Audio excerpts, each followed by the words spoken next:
안녕하세요.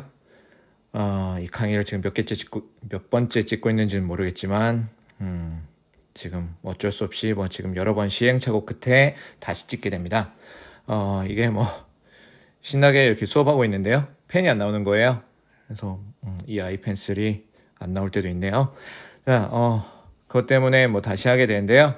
우리 이 강의는요, 이제 온라인 수업 때문에 하는 건데, 온라인 클래스에 올리는 그런 강의입니다.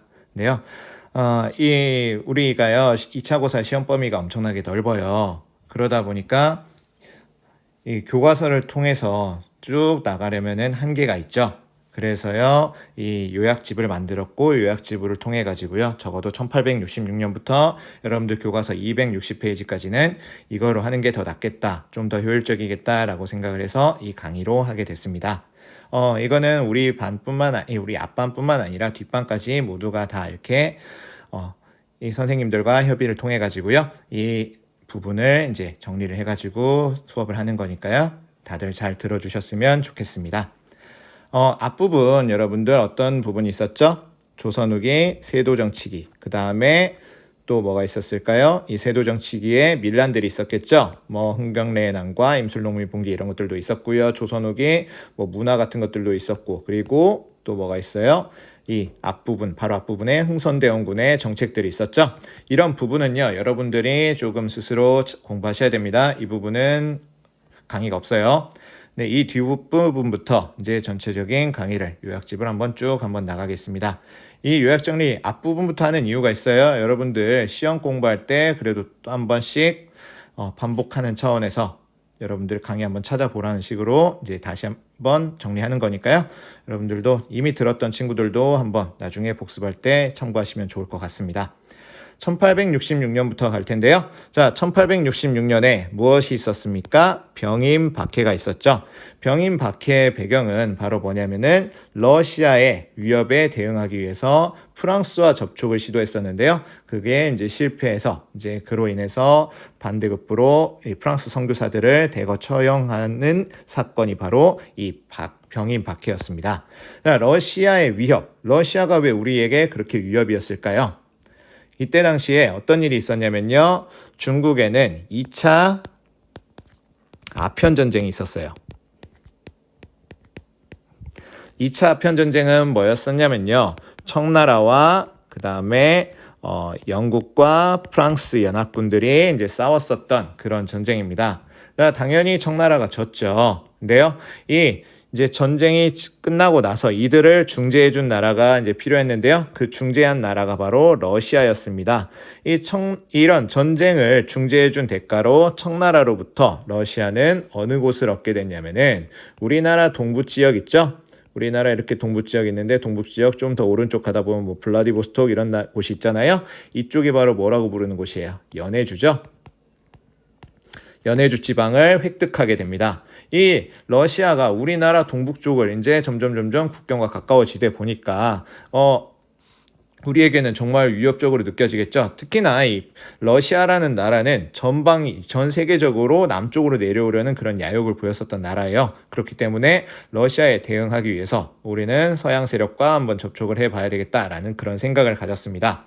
우리나라에 들어와 있었던 프랑스 선교사를 통해 가지고 프랑스와 이제 접촉을 해보려고 했었는데요. 그게 이제 프랑스 선교사들의 소극적인 태도와 그 다음에 우리나라 유생들이 어디 서양 놈들하고 우리가 이렇게 교류를 하느냐라고 하면서 결사 반대하는 그런 움직임을 보이니까요. 이 정치적 부담을 느꼈었던 흥선대원군이 결국에는 이들을 처형하면서 이거를 무마시켰었던 사건입니다. 그게 바로 이제 선교사의 처형 그리고 박해였었던 건데요. 프랑스 선교사들이 이제 죽으니까 당연히 자국민이 죽었으니 누가 우리나라를 쳐들어올까요? 프랑스 사람들이 쳐들어왔겠죠. 안 그래도 우리나라 문호 개방을 꿈꾸고 있었던 이 프랑스가요. 당연히 이 기회를 놓칠 리가 없겠죠. 그래서 이 프랑스 군이요. 바로 중국 텐진항에서 우리나라로 오게 됩니다. 그래서 이거에 대한 처벌과 그 다음에 문호 개방을 요구하면서 쳐들어왔던 사건이 바로 병인양요였습니다. 이 병인양요. 이 사이에는 또 어떤 사건이 있었느냐 하면요. 이 제너럴 셔머노 사건이라는 게 있어요. 제너럴 셔머노는요. 어느 나라 배일까요? 미국 배예요. 자, 이 미국 밴드예요. 미국 상선입니다. 근데요, 이들은 우리나라에 어디 쪽으로 이제 오게 됐냐면 대동강을 거슬러 올라오게 돼요. 대동강을 거슬러 올라와가지고 평양까지 오게 됩니다. 자, 근데 이들 배가 왔는데 이들 배는 어떤 걸 요구하냐면은 우리에게 통상을 요구하게 되는 거예요. 자, 우리랑 통상하자라는 겁니다. 근데 우리는 이 전통적으로 이 서양 세력과 통상하지 않기 때문에 이거를 거절했습니다. 근데 이들은 이제 우리나라 사람들을 죽이고 막 폭동을 벌이면서요, 이 통상을 강력하게 요구를 했었던 거예요. 당연히 화가 났었던 우리 이제 평양 군수 박 교수가요, 평양 군민들을 동원해서 이 제너럴 셔먼호를 이제 불태우고 침몰시켜 버립니다. 자, 이 사건이 바로 제너럴 셔먼호 사건인데요. 미국은 이제 또 나중에 가만히 있지 않겠죠. 이 사건을 빌미로 해가지고 쳐들어오겠죠. 그게 바로 뭐예요? 신미양요다라는 겁니다. 자, 이렇게 이제 좀 기억해 두시고요. 이 병인양요부터 이제 우리 내용을 좀 볼 텐데요. 병인양요는 정족산성, 문수산성에서 이제 우리가 이들을 격퇴해냅니다. 프랑스 군들을 격퇴해냈는데요.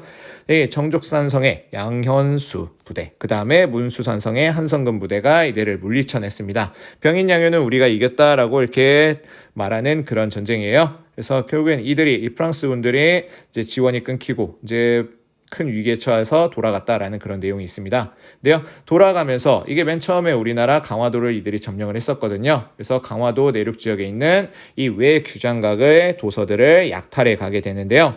이 외규장각, 우리 규장각이라는 거 어디서 들어봤죠? 뭐냐면 우리 정조 때 만들었었죠. 뭐 도서관 겸 학문연구기관 겸 그 다음에 뭐 정책연구소 겸 하는 그런 곳이었는데요. 이거 이제 이 강화도에 있는 외규장각은 책을 보관해두는 그런 곳이었었습니다. 이 외규장각의 도서들이 많이 약탈됐는데요. 대표적으로 뭐가 많이 약탈됐냐면은 의궤입니다. 이 의궤라는 건 뭐냐면 어떤 행사 같은 것의 절차 이런 것들을 그림 같은 걸로 그려놓은 건데요. 지금은 뭐 어떤 행사가 있으면은 사진 같은 것들로 많이 찍어놓죠. 근데 그때 당시에는 사진이 없었으니까 그림 같은 것들로 많이 그려놨었습니다. 그게 바로 의궤라는 거였고요. 자, 이렇게 의궤가 약탈되었다라는 거 이제 기억해 두시면 될 것 같고요. 자, 그리고 오페르트 도굴 사건이 이 사이에 있게 됩니다. 신미양요 사이에 있게 되는데요. 오페르트라는 사람은 바로 누구냐면은 독일 상인이에요. 이 독일 상인인 오페르트라는 사람은요, 이런 바보들, 왜냐하면 이 통상을 요구할 건 뭔가 협상의 카드가 있어야 되지 않겠느냐라고 생각을 하면서요, 뭘 하게 되냐면은 이 흥선대원군의 아버지의 시신을 협상 카드로 삼으려고 했었던 겁니다. 도굴해가지고요. 자, 그래서 남연군의 시신을 도굴하려는 그런 사건을 벌였던 게 바로 오페르트 도굴 사건인데요. 실패하게 돼요. 실패하게 된 이유는 바로 뭐냐면 아이고, 이상한 게 나오네요. 자, 실패하게 된 이유는 뭐냐면요, 이 왕족의 묘이기 때문에 되게 후하게 장례를 치렀겠죠. 그래서요, 이 관 주변에다가 석회칠을 한 거예요. 뭐 시멘트의 재료가 되는 석회칠을 해버리는 바람에 엄청나게 단단해져 가지고요, 도굴에 실패했었다라고 합니다. 이 서양 세력들, 이건 근데요, 이 시신을 가지고 협상 카드로 삼으려고 했다. 너무나 붕괴할 일이죠. 그래서요, 우리나라 사람들은 정말 서양 세력들은 상종하지 말아야 되겠다라는 그런 생각을 가졌었다라고 해요. 자, 그리고 1871년에 신미양요가 이제 결국에는 제너럴 셔먼호 사건으로 인해서 벌어지게 되는데요. 미국 또한 이 제너럴 셔먼호 사건에 대한 처벌과 그 다음에 이 통상을 요구하면서 우리에게 이제 쳐들어오게 됐었던 겁니다. 자, 근데요, 자, 이 신미양요는요, 병인양요와 다르게 우리가 져요. 자, 신미양요는 이 진 전쟁인데요. 이게 내용을 좀 보겠습니다. 광성보에서 어제현 장군이 맞서서 싸워요. 여기는 여러분들 뭐 설민석 같은 설민석 강의 같은 곳에서 미미광어 하죠. 이 부분인데요. 이 광성보에 어제현 장군이 이제 분전을 하긴 했지만 결국에는 전멸하게 됩니다. 그래서 이 어제현 장군은 장군이기 때문에 군대 지휘기가 있어요. 근데 이 엄청난 큰 군대 지휘기까지도 전리품으로 약탈당했던 이 수모를 당했었던 그런 전쟁이었습니다. 완패했던 전쟁이에요. 근데요, 이 신미양요, 우리가 졌지만요, 우리는 막 엄청나게 피해를 보고 지는 와중에서도 우리는 끝까지 항전하겠다라는 그런 의지를 보이니까 미국이 질려라 하면서 그냥 돌아갔다는 전쟁이 바로 신미양요입니다. 미국 측에서도 이런 너무나 뭐 어린아이를 상대하는 것처럼 너무나 쉽게 죽이고 이렇게 이겼는데, 이게 뭔가 싸우면은 정말 오히려 자랑할 만한 것도 못 된다라는 그런 표현이 있을 정도로요. 그냥 너무나 그랬기 때문에 그냥 돌아갔다라고 합니다. 네요. 자, 이렇게 결국엔 미국이 돌아가면서요. 우리는 어찌 보면은 외세가 돌아갔죠. 외세를 견뎌냈잖아요. 그래서 이 흥선대원군은 이들을 이제 다시는 상종하지 않겠다라고 하는, 이제 이들과 화해하지 않겠다는 척화비를 세우게 됩니다. 전국에 세우게 되는데요. 이 전국에 척화비를 세우면서 절대로 이들과 화해하지 않겠다라는 의지를 보이게 됩니다. 이 부분까지가 이제 양유에 관련된 부분인데요. 자, 이 이후에 또 어떻게 됐는지 한번 보겠습니다. 1873년 최익현의 상소가 있죠. 자, 이 척화의 의지는요, 그리 오래 가진 못해요. 왜 그러냐면 이 부분까지는 누가 다스렸었던 거예요? 흥선대원군이었죠. 대원군이 다스렸었던 그런 시기입니다. 대원군은 사실 어떤 직책이 있는 건 아니에요. 이게 아무 직책도 없습니다. 왕의 아버지로서 뒤에서 어찌 보면 비선실세같이 그렇게 나라를 이끌었었던 건데요. 자, 그럴 수 있었던 배경이 바로 뭐냐면 고종이 어린 나이였기 때문입니다. 근데 고종이 이제 성인이 되고 결혼까지 했었단 말이에요. 근데 그럼에도 불구하고 대원군이 권력을 놓지 않고 있자 최익현이 상소를 하게 됩니다. 고종이 성인이 됐으니 이제 마땅히 이제 친정은 누가 해야 된다? 고종이 해야 된다라고 그렇게 주장을 하면서요. 결국에는 이제 고종이 친정을 하게 됩니다. 근데요, 이 고종과 흥선대원군은 정치, 특히나 이 대외 정책에 있어서 입장이 살짝 달라요. 근데 이 고종의 본인의 입장이라고 좀 보긴 좀 뭐하고요. 고종과 이 고종 부인 있죠? 명성황후죠. 이 명성황후, 이 거의 파트너로서, 정치적 파트너로서 이제 같이 대해줘야 되는데요. 이 고종 명성황후와 이 대원군 간에는 어찌 보면 이 대외 정책으로서는 반대되는 그런 생각을 가지고 있었습니다. 대원군은 절대로 서양 세력과 화해하지 않겠다라는 그런 의지를 보였었던 반면에 고종과 명성황후는 그래도 문호 개방을 해야 된다라는 생각을 가지고 있었어요. 자, 그래서 이제 문호 개방에 대해서 여러모로 좀 알아보고 있던 중에 자주적으로 문호 개방을 할 수도 있었던 타이밍에 안타깝게도 일본이 선수를 쳐버립니다.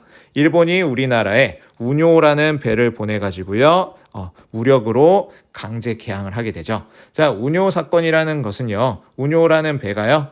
전함입니다. 이런 배가 우리나라에 연안을 측량한다는 구실로 우리나라 막 동해안도 올라왔다가 서해안까지 이렇게 훑고 다닙니다. 근데요. 자, 이 강화도에 이르르자 운요라는 못 보던 배가 우리나라 강화도라는 곳은 어디냐면은 여기 아까 우리 지금 병인양요, 신미양요도 벌어졌었던 그런 곳이죠. 그 바로 어디냐면은 한강 어귀예요. 한강 입구 쪽입니다. 이곳 강화도가 이제 강화도를 뺏기게 되면은 한강까지 이렇게 거슬러 올라오겠죠. 그래서 자칫하다가는 수도까지 이제 점령당할 수도 있는 그런 위치였기 때문에 이 정치적으로 매우 중요한 그런 섬이기 때문에 강화도는 지켜야 되는 거거든요. 외세로부터. 근데 이 강화도에 이 못 보던 배가 오게 된 거예요. 당연히 이 강화도에서는 못 보던 배에 대해서 위협 사격을 하겠죠. 근데요, 이 운요는 이 집중 포격을 해버립니다. 그러면서 강화도가 엄청나게 피해를 입어요. 엄청나게 큰 사건이었어요. 우리나라가 이 강화도가 엄청나게 피해를 입었었던 그런 사건이었습니다. 자, 이런 일본의 엄청난 공격력을 우리가 이제 절감을 하게 되고요. 우리한테 위협을 하게 된 거예요. 다음번에 개항을 하지 않으면은 너희들에게 더 쓴맛을 보여주겠다. 이런 위협을 하게 됩니다.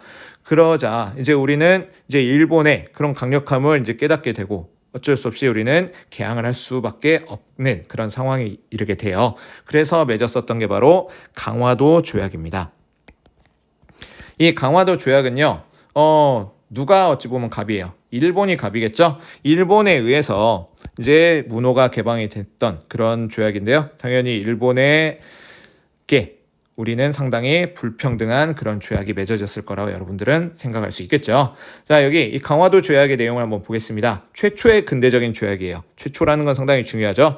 최초의 근대적인 조약이었고요. 당연히 불평등 조약입니다. 어떤 내용들이 불평등 조약인지 한번 볼 텐데요. 보기 전에 이게 원래는요. 강화도 조약은요. 조일수호조규라고 부르는 이제 정식 명칭이 그거예요. 그리고요. 조일수호조규 부록, 그다음에 무역규칙. 원래 이렇게 세 개가 다른 조약들입니다. 근데요. 이 세 개를 그냥 합쳐서 이 강화도 조약이라고 통틀어서 우리는 할게요. 자, 이 내용을 이제 보겠습니다. 어떤 부분이 많이 불평등하고 어떤 내용들을 우리가 이제 이 강화도 조약에서 체결했는지 볼 텐데요. 양곡의 무제한 유출 부분입니다. 양곡. 쌀이죠. 쌀에 대해서 이제 수출 제한 규정이 없는 거예요. 우리는요, 그래도 이런 곡식들에 대한 수출 제한 규정이 옛날에도 있었어요. 우리 기억 혹시 나려나? 그 임진왜란 전에요. 우리 삼포를 개항하고 그다음에 임신약조 이런 것들을 맺었었죠. 그 부분 뭐 이제 세견선, 세곡선 이런 제한 규정들이 있었어요. 근데 제한 규정이 없으니까요. 정말 무제한적으로 쌀이 유출될 수도 있는 그런 위험성이 있게 됩니다. 자, 그리고요. 관세가 설정이 되지 않아요. 관세가 설정이 되지 않으면 우리나라에게 어떤 피해가 가요?